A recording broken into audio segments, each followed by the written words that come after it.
Bonsoir à tous, merci de nous rester fidèles. Tout de suite le sommaire de votre journal. Lutte contre le Covid, les établissements hôteliers y adhèrent fortement pour des vacances sereines pour tous. Le label Welcome Safety est désormais accordé aux opérateurs conformes aux critères sanitaires de base.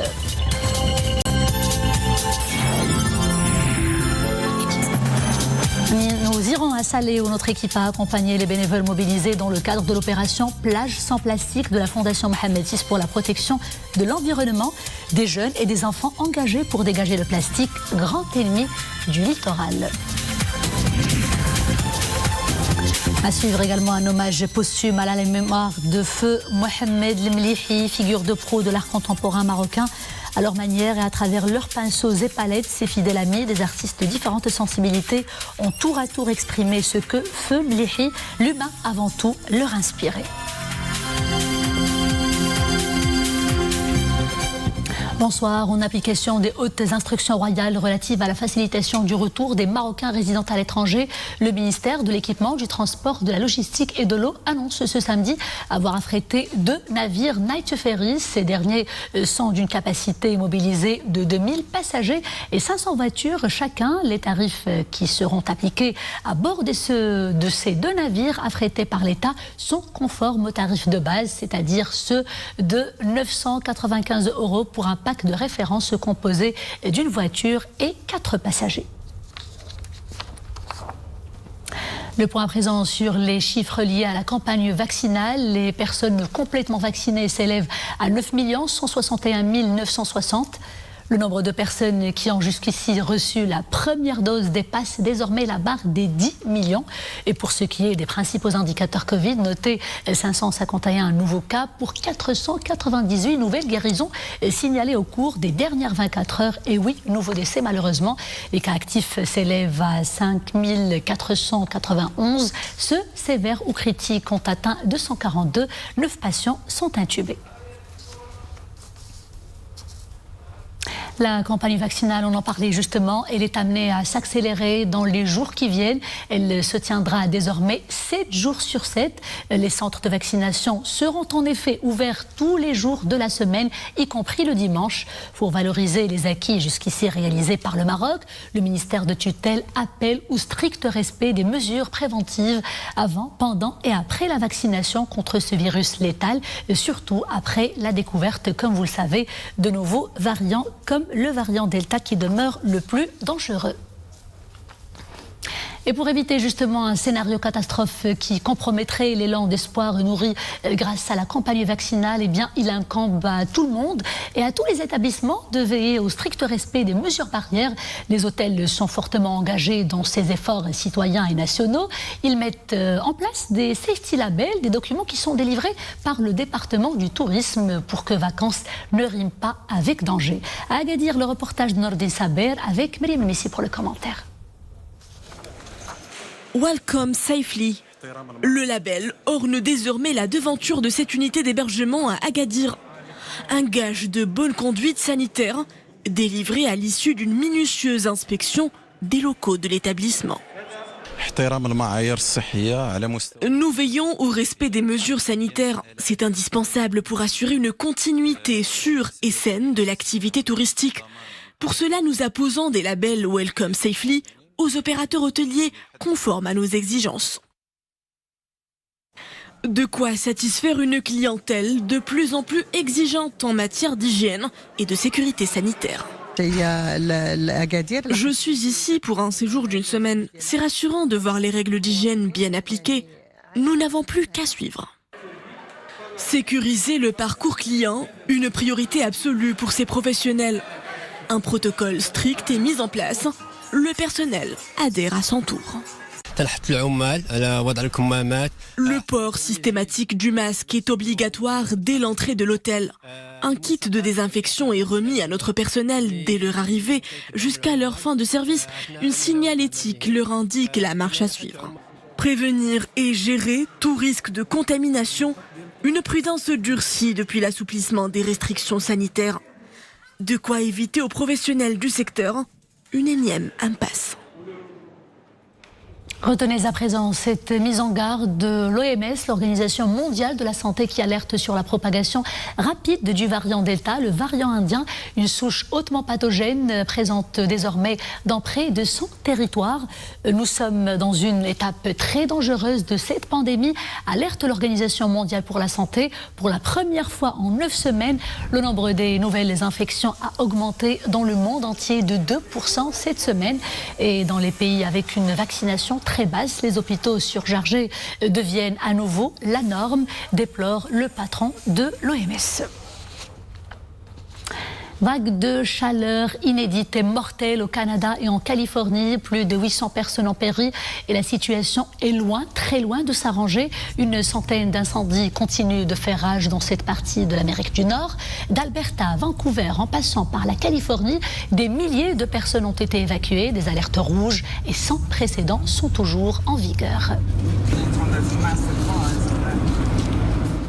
Et de l'autre côté du Pacifique, c'est tout à fait le contraire, avec des pluies torrentielles qui ont secoué le Japon et qui ont provoqué des intempéries. Bilan provisoire de morts et 20 disparus. Cela concerne précisément la ville côtière d'Atami. Le pays annonce également de lourds dégâts matériels. Des centaines de maisons ont été complètement détruites et des commerces complètement endommagés.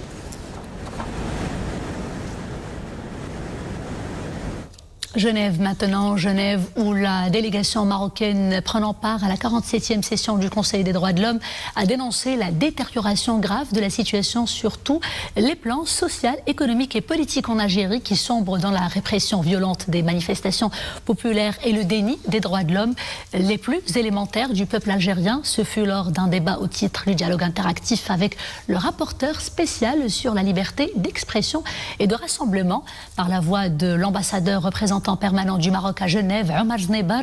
La délégation marocaine a dénoncé une nouvelle fois les manœuvres du représentant de l'Algérie qui tente de détourner l'attention du CDH de la situation dans son pays en s'acharnant contre le Maroc. Fidèle à son combat de toujours, la Fondation Mohamed VI pour la protection de l'environnement lance cette année encore l'opération Plage sans plastique dans la plage de Salé, la plage des Nations. Notre équipe a suivi des bénévoles à la main verte mobilisés pour le Grand Bleu. L'opération se passe dans une ambiance bon enfant et pour une meilleure sensibilisation, des activités artistiques s'invitent bel et bien au programme. Medish Taibi, Hanan Arsalen, Mounia Marouche et Iman Ablou. À petits pas, ces enfants sont à l'affût du moindre détritus oublié sur la plage des Nations. Armés de sacs, ils traquent les déchets et surtout le plastique, ennemi juré du littoral. Une façon d'allier un peu l'exercice sportif et le bon geste écolo. Une opération de nettoyage organisée par la Fondation Mohamed VI pour la protection de l'environnement. Nous avons ramassé tant d'ordures. Il faut préserver nos plages propres pour en profiter pleinement. Cette action joint l'utile à l'agréable. Son objectif, sensibiliser les enfants à la pollution des plages tout en les incitant à se divertir et à adopter des comportements responsables. Après la collecte des déchets, place maintenant à l'art de recyclage. On dessine et on peint à tour de bras. En un clin d'œil, tous ces objets sans valeur sont vite transformés en œuvres d'art. Nous tenons à ce que les enfants profitent de leurs vacances près des vagues. Quand vous voyez, ils s'adonnent au dessin et à l'éco-design tout en profitant du Grand Bleu. C'est très inspirant. Cette action citoyenne parmi d'autres a valu à la plage des Nations le label Pavillon Bleu, une consécration attribuée par la Fondation Mohamed VI pour la protection de l'environnement. La secrétaire générale de la FIFA poursuit sa visite au Maroc. Hier à Berkane, Fatma Samoura a visité le centre de formation de la Renaissance de Berkane. Et dans une déclaration à notre équipe, elle a félicité le Maroc pour les grands efforts engagés dans ce domaine. Écoutons, là, tout de suite, elle est au micro de Rachid Latabi. Mais le club de Berkane, je pense que c'est aussi un modèle de référence en termes d'organisation, aussi bien pour la partie études que pour la partie football. Et c'est la première fois que je vais dans un pays africain où les filles et les garçons sont mis au même pied d'égalité en termes de soins, en termes également d'entraînement, en termes de mesure de la performance. Et c'est quand même quelque chose dont les familles de l'Oriental peuvent vraiment s'enorgueillir, d'avoir un centre qui est digne également de plus grands clubs et des plus grands, disons, championnat en Afrique. Moi, je suis vraiment étonné, mais aussi charmé de voir qu'à l'intérieur du pays, il existe des infrastructures de ce genre et qui n'existent même pas dans la plupart des capitales des pays africains. Football national toujours, mais avec cette fois-ci cette affiche palpitante. Les deux frères ennemis qui vont se retrouver ce soir pour un derby qui s'annonce somme toute volcanique. Le Raja de Casablanca recevra tout à l'heure à 21h30 exactement le Wydad de Casablanca.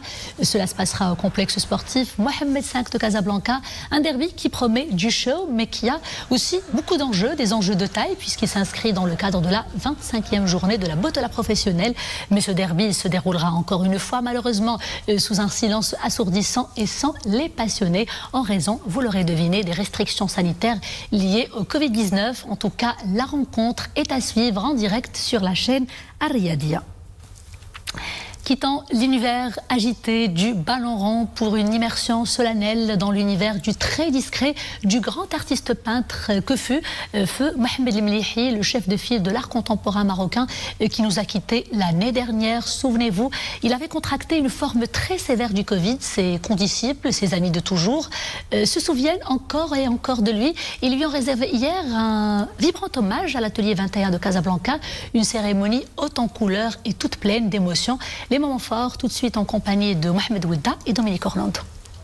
Et jamais sans doute l'atelier 21 n'a-t-il aussi bien porté son nom qu'aujourd'hui. Pas uniquement parce que pour cette exposition, la galerie casablancaise a réuni 21 artistes, mais parce que tous ont dû se plier à un même exercice de questionnement. Autrement dit, à un vrai défi, et s'agissant d'avoir à se pencher sur l'œuvre immense de M. Mohamed Mlihi.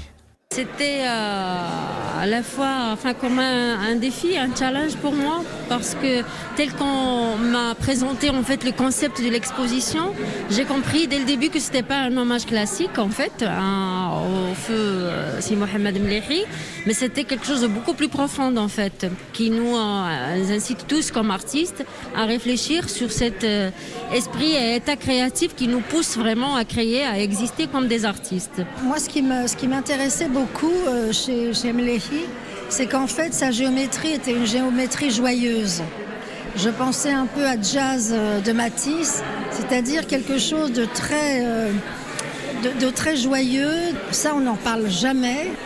Toutes ces couleurs sont finalement des couleurs qui nous mettent en joie, qui apportent un sentiment d'allégresse en fait. De fil en aiguille, d'une œuvre à l'autre, c'est surtout M. Mlihi que l'on croit voir déambuler et se faufiler à nos côtés comme un bruissement. C'est une expo hommage à Mlihi, mais dans le sens maître, dans le sens œuvre. C'est quelqu'un qui a pu faire œuvre sur une vie. Et donc c'est un moment, c'est à la mort d'un artiste, avec son décès, c'est là qu'on se pose ces questions-là, grandes questions, auxquelles il n'y a pratiquement pas de réponse. Pour un artiste, l'œuvre ultime, c'est l'œuvre de chaque jour, et il est toujours dans cette quête. Mlihi a construit une œuvre à partir de l'onde, qui est son motif, auquel il a permis un déploiement ornemental au contact de la culture populaire marocaine, qui lui a permis de construire des compositions parfois très cosmogonique, où il a fait éclore le vivant. Et donc cette exposition, elle est articulée en 4 parties: le motif, l'ornement, la culture populaire et l'art de faire éclore le vivant, l'environnement. Pas étonnant que le titre de cette exposition, qui vient rendre un hommage très chaleureux à M. Mlihi, soit intitulé « Le feu qui forge ». Et quel bel hommage pour un artiste qui a beaucoup donné au Maroc et qui a contribué de façon indélébile à marquer la scène picturale marocaine. C'est avec cette information que nous arrivons à la fin de ce journal. Merci d'avoir été des nôtres. Je vous dis à demain toujours avec grand plaisir. D'ici là, portez-vous bien.